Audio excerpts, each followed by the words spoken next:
अस्सलाम वालेकुम friends, agriculture online के साथ मैं हूं फ़ारूक एजाज़। और आज की वीडियो में हम बात करेंगे ज़राअत के हवाले से वज़ीर आज़म की ज़ेर सदारत एक आला सतह का इजलास हुआ है, जिसमें मुख्तलिफ़ ब्रीफिंग्स दी गई हैं वज़ीर आज़म को। और इसके साथ ही साथ जो मुख्तलिफ़ फ़ैसले हुए हैं इस इजलास के हवाले से, वो भी आप दोस्तों के साथ आज की वीडियो में शेयर करेंगे। वज़ीर आज़म की ज़ेर सदारत होने वाले इजलास में जो वफाकी वज़रा हैं वो भी शरीक हुए हैं। और वज़ीर आज़म की जानिब से ये कहा गया है कि ज़राअत इस मुल्क में रीढ़ की हड्डी की हैसियत रखती है और ज़राअत के फ़रोग़ के हवाले से हुकूमत तमाम तर इक़दामात जो है वो बरूए कार लाएगी। वज़ीर आज़म के ज़ेर सदारत होने वाले इस आला सतही इजलास में कौन कौन शरीक था, उस हवाले से आपको बताते चलते हैं। तो इस हवाले से मैं आपको ये बताता चलूँ कि इस इजलास में वफाकी वज़ीर जो फूड सिक्योरिटी हैं राना तनवीर हुसैन, वो शरीक थे। इसके साथ ही साथ वफाकी वज़ीर इक़्तिसादी अमूर अहद ख़ान चीमा, वफाकी वज़ीर बराए ख़ज़ाना मोहम्मद औरंगज़ेब और वज़ीर आज़म के मुशीर doctor Tauqeer Shah, governor state bank Jameel Ahmed और chairman federal board of revenue Rashid Langrial. और इसके अलावा वजारतों के जो दीगर आला हुकाम हैं उन्होंने शिरकत की है इस इजलास में। इस इजलास में जो ब्रीफिंग्स दी गई हैं वज़ीर आज़म को, उस हवाले से पहले आपको ये बताते चलें कि इस इजलास में जो ज़रई बरामदात बढ़ाने के हवाले से एक तो वज़ीर आज़म को ब्रीफ़ किया गया है कि किस तरह से ज़राअत से मुतल्लिक़ा जो चीज़ें हैं उनकी बरामदात को किस तरह से बढ़ाया जा सकता है। इसके साथ साथ वज़ीर आज़म को ब्रीफिंग में ये बताया गया कि national agri trade and food safety authority का क़याम जो है वो अमल में लाया जा रहा है और इस हवाले से जो चीज़ें हैं वो हतमी मरहले में दाखिल हो चुकी हैं। इसके अलावा वज़ीर आज़म को ब्रीफिंग में ये बताया गया कि ज़रई अजनास की टेस्टिंग के हवाले से यूरोपीय यूनियन और बैनुल अक़वामी मयार से हम आहंग लेबार्ट्री यूनिवर्सिटी ऑफ कराची के HEJ सेंटर में कायम की जा चुकी है। इसके अलावा वज़ीर आज़म को ये ब्रीफ़ किया गया कि ज़रई शोबे में वफाक और सूबों के दरमियान हम आहंगी पैदा करने के हवाले से national ministerial forum on agriculture तश्कील दिया जा चुका है, ताकि वफाक और सूबों के दरमियान जो एग्रीकल्चर से रिलेटेड कोऑर्डिनेशन है उसको बेहतर बनाया जा सके। इसके साथ साथ वज़ीर आज़म को इस हवाले से ब्रीफ़ किया गया कि बीजों, एग्रीकल्चर, बायोटेक्नोलॉजी और ऑर्गेनिक फ़ूड के हवाले से कौमी पॉलिसी जो है उसका मुसव्वदा तैयार किया जा रहा है और इस हवाले से मुसव्वदे जो हैं वो हतमी मंजूरी के मराहिल में हैं। अब थोड़ा सा बात कर लेते हैं कि वज़ीर आज़म की जानिब से इस हवाले से क्या इक़दामात जो हैं वो लिए गए हैं। तो वज़ीर आज़म का ये कहना था कि ज़रई वज़ीर आज़म ने जो अहकामात दिए हैं उसमें वज़ीर आज़म ने ये कहा है कि ज़रई शोबे की तरक्की के लिए मुल्क भर से जो नौजवान ज़रई मुहक्किकीन हैं उनकी खिदमात हासिल की जाएँ। यानी कि जो साइंटिस्ट हैं मुल्क भर में जो अच्छा काम कर रहे हैं ज़राअत के शोबे में, कि ज़राअत के फ़रोग़ के हवाले से उनकी खिदमात ली जाएँ और उनकी जो एक्सपर्टीज़ हैं उससे फ़ायदा उठाया जाए। इसके साथ साथ वज़ीर आज़म की जानिब से ये भी हिदायत की गई है कि गैर मयारी ज़रई बीज का कारोबार करने वाली कंपनियों के ख़िलाफ़ जल्द अज जल्द सख्त कार्रवाई यकीनी बनाई जाए, क्योंकि किसानों के हवाले से काफ़ी ज़्यादा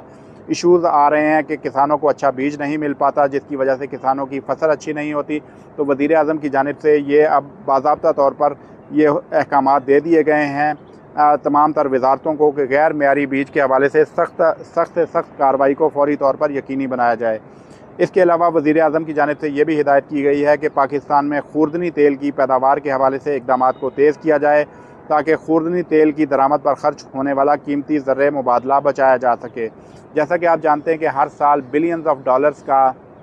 जो खुर्दनी तेल है, जो पाम आयल है, वो इंपोर्ट किया जाता है पाकिस्तान में खुर्दनी तेल की ज़रूरियात पूरी करने के हवाले से। तो इस हवाले से वज़ीर आज़म ने बाकायदा तौर पर हिदायत की है कि खुर्दनी तेल के हवाले से जो है वो इक़दामात को तेज़ किया जाए, ताकि जो ज़र मुबादला है उसको बचाया जा सके। इसके साथ ही साथ पाकिस्तान एग्रीकल्चर रिसर्च काउंसिल में तहकीकाती काम को फ़ाल करने के हवाले से वज़ीर आज़म की जानिब से हिदायत की गई हैं। इसके अलावा सूबाई हुकूमतों, निजी शोबे और दीगर स्टेक होल्डर्स के साथ मिलकर पूरे मुल्क में फार्म मैकेनाइजेशन को फ़रोग़ दिया जाए। वज़ीर आज़म की जानिब से ये भी हिदायत कर दी गई है। वज़ीर आज़म की इस हिदायत के पेश नज़र वज़ारत नेशनल फूड सिक्योरिटी की जानिब से एक जो आइंदा बजट है उसमें प्रपोज़ल भी लाई जा रही है कि फार्म मैकेनाइजेशन के हवाले से जो जदीद मशीनरी है उसको इंपोर्ट किया जाएगा और इस मशीनरी पर जो हुकूमत है उसकी जानिब से सब्सिडी भी दी जाएगी, क्योंकि वज़ारत नेशनल फूड सिक्योरिटी का ये मौक़िफ़ है कि फार्म मैकेनाइजेशन ना होने की वजह से भी बिलियंस ऑफ डॉलर्स का नुकसान होता है। जो पुरानी मशीनरी किसान इस्तेमाल करते हैं उसमें जो लॉसेस हैं वो बहुत ज़्यादा हैं। तो इसलिए नई मशीनरी इंपोर्ट के हवाले से ये पॉलिसी बनाई जा रही है कि फार्म मैकेनाइजेशन में नई मशीनरी जो है वो सब्सिडाइज रेट पर किसानों को फराहम की जाए। इसके साथ ही साथ फलों और सब्ज़ियों की पैदावार के हवाले से वैल्यू एडिशन के लिए नौजवानों की तरबियत और उन्हें आसान ज़रूरी कर्ज़ों की फराहमी के हवाले से इक़दाम उठाए जाने के हवाले से भी वज़ीर-ए-आज़म की जानिब से हिदायत की गई है। वज़ारत नेशनल फूड सिक्योरिटी की जानिब से वज़ीर-ए-आज़म को ये ब्रीफ़ किया गया था कि फ़लों और सब्ज़ियों में जो लॉसेस हैं वो बहुत ज़्यादा हैं, क्योंकि जब रेट कम होता है तो किसानों को बहुत ज़्यादा लॉसेस होते हैं। तो इस हवाले से आइंदा बजट में हुकूमत ये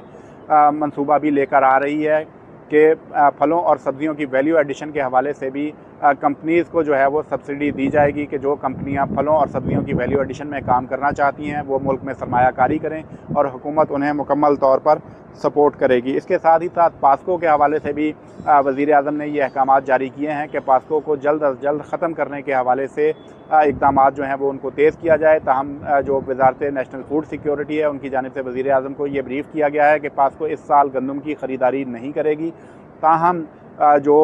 पास्को के इंतज़ामात हैं, जो पास्को का इदारा है उसके जो एसेट्स हैं और उसकी जो लाइबिलिटीज़ हैं, यानी कि जो उसके ज़िम्मे वाजिबुल अदा कर्ज़े हैं, उनको ख़त्म करने के हवाले से कुछ वक्त लगेगा। तो इस हवाले से जो वज़ारत नेशनल फूड सिक्योरिटी है वो इक़दाम ले रही है। ताहम जो है वो उसके जो ऑपरेशंस हैं उनको बिल्कुल महदूद कर दिया गया है पास्को के। इसके साथ ही साथ वज़ीर-ए-आज़म ने ज़रूरी अजनास की बरामदात के हवाले से खेत से लेकर पोर्ट तक पूरी सप्लाई चेन को डिजिटाइज़ करने के हवाले से हिकमत अमली तैयार करने पर जो है वो अहकाम दिए हैं। ये भी वक्त की एक अहम ज़रूरत है कि जो अब एक्सपोर्ट्स हो रही हैं, एग्री एक्सपोर्ट्स के हवाले से अगर बात की जाए तो उसमें ट्रैक एंड ट्रेसबिलिटी जो है वो मांगी जाती है इंटरनेशनल लेवल पर। तो इसलिए ये मेकनिज़म बनाया जा रहा है कि ट्रैक एंड ट्रेसबिलिटी के तौर पर फार्म से लेकर पोर्ट तक जो पूरी सप्लाई चेन है उसका मेकनिज़म जो है वो एक बनाया जाएगा, ताकि जो पाकिस्तान की ज़रूरी एक्सपोर्ट्स हैं उनको आसानी हो चीज़ें एक्सपोर्ट करने के हवाले से। तो ये तमाम तर जो इक़दामात लिए गए हैं उस मीटिंग में जो वज़ीर-ए-आज़म की जानिब से ज़राअत के हवाले से शेयर की गई थी, मुकम्मल डिटेल्स हमने आप दोस्तों के साथ शेयर की हैं। मज़ीद भी जो अपडेट्स आएंगी वो आप दोस्तों के साथ शेयर करते रहेंगे। नेक्स्ट वीडियो तक के लिए हमें इजाज़त दीजिए। अल्लाह हाफ़िज़।